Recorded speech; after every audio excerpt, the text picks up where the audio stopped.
Comment choisir son framework? Est-ce qu'il faut choisir un framework ou est-ce qu'il faut en maîtriser plusieurs? C'est la question à laquelle on va répondre aujourd'hui. Mais d'abord, essayez de deviner dans quel pays je suis, les mecs. Petit indice, il fait extrêmement chaud. Donc je vais essayer de me mettre à l'ombre. Ok, alors premièrement, est-ce qu'il faut choisir un framework? À cette question-là, je vais répondre que effectivement, il faut se spécialiser sur un framework. Et donc, il faut en sélectionner un et s'y tenir sur une période suffisamment longue.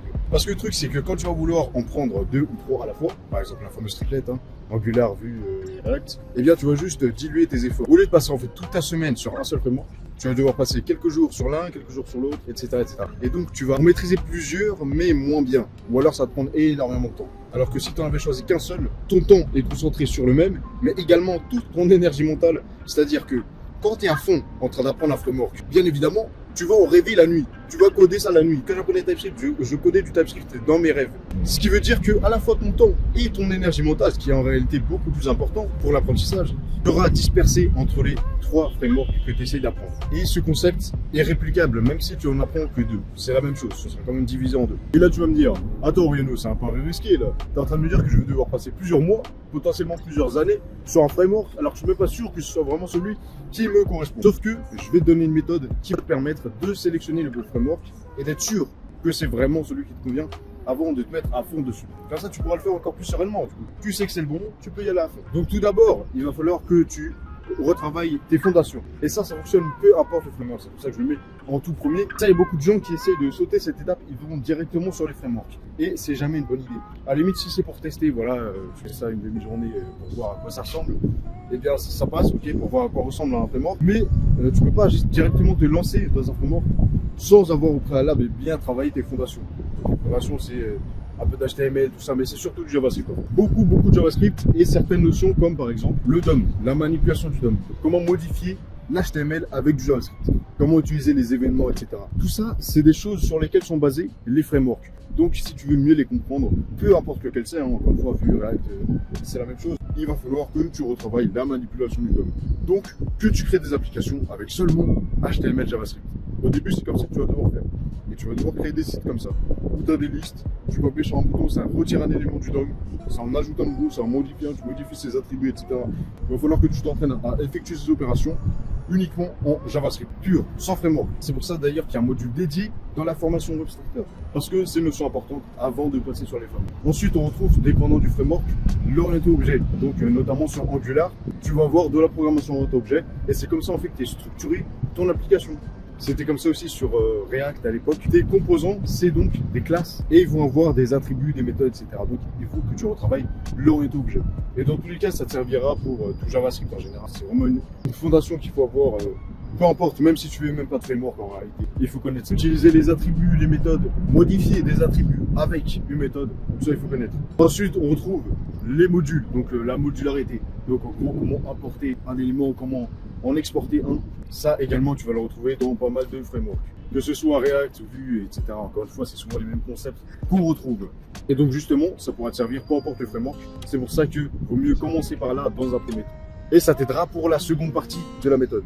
Là, premièrement, il va falloir donc que tu définisses tes critères. Donc, sur quels critères est-ce que tu vas te baser pour choisir ton framework? Est-ce que tu as juste besoin de créer des applications et donc tu vas favoriser peut-être la rapidité? Voilà, donc avec quel framework est-ce que tu peux créer une application le plus vite? Il faudra que tu gardes ce critère en tête pour l'étape 2. Donc les fondations c'était l'étape 0.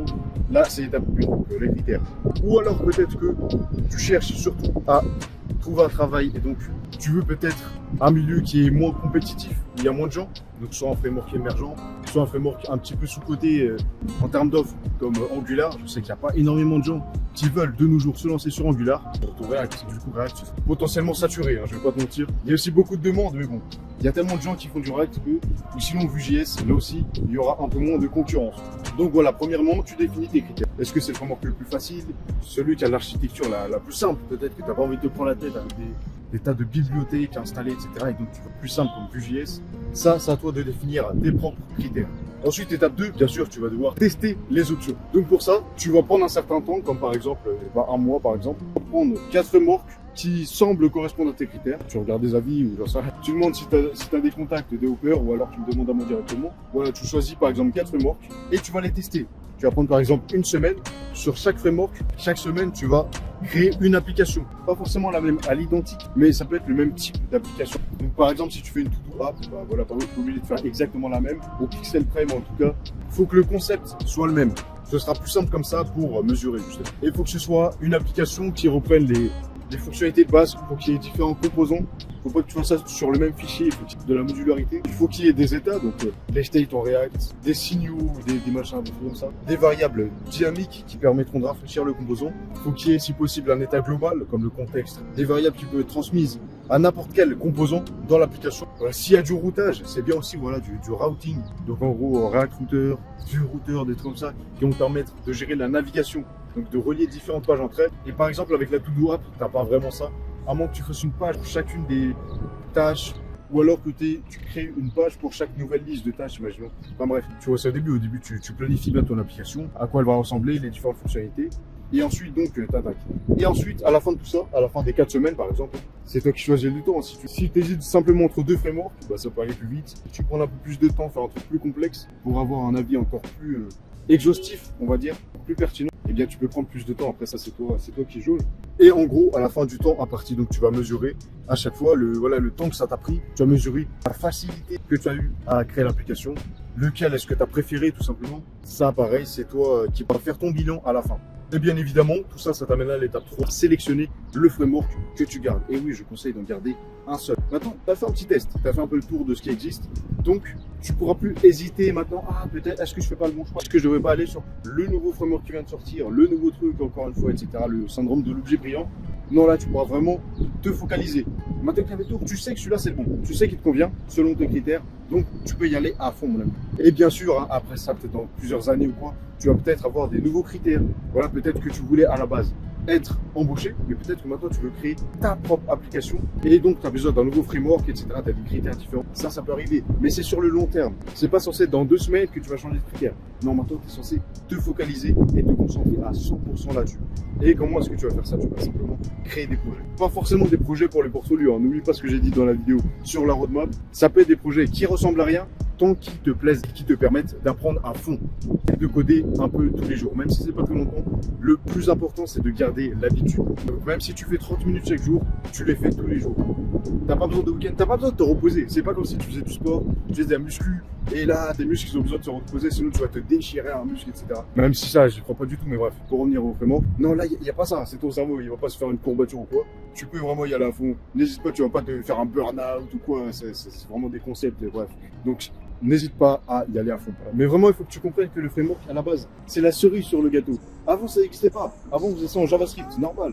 En manipulation du DOM, à l'ancienne. C'est par la suite que les frameworks sont arrivés. Ne sois pas trop pressé. Prends le temps, voilà, tu prends quelques mois, etc. Tu fais un petit plan et tu dis, voilà, d'abord, je retravaille bien les fondations. Et ensuite seulement, j'explore les frameworks. Je prends, voilà, une semaine, un mois, je ne sais quoi, pour sélectionner le bon, selon mes critères. Et ensuite, tu y vas à fond. Et là, tu pars sur les frameworks, tu enchaînes les projets. Et les projets, il faut qu'ils soient assez complexes. Au tout début, tu peux faire une petite application voilà, avec 2-3 pages, machin. Mais après, il faut vraiment que tu sois ambitieux et que tu essaies de faire des projets assez compliqués. Et tu t'accroches, même si c'est dur, on s'en fiche. Il faut que tu t'accroches, vraiment. Si ça prend plus de temps que prévu, eh bien c'est normal. Ça prend toujours plus de temps que prévu de toute façon. C'est comme ça pour tout dans la vie, j'ai l'impression, ça prend toujours plus de temps que prévu. Donc c'est pas grave. L'important, c'est que tu ailles au bout. Parce que justement, les difficultés qui vont te prendre le plus de temps, c'est en les surmontant que tu apprendras le plus. Donc ça vaut d'autant plus le coup d'aller, de persévérer, même si c'est dur. Si tu es débutant et que tu as entendu parler des frameworks, etc., je te conseille d'aller voir ma vidéo complète sur la roadmap. Donc en gros, quel parcours tu peux suivre en tant que développeur web. Elle va pas mal t'aider, elle va pas mal te guider si tu es débutant.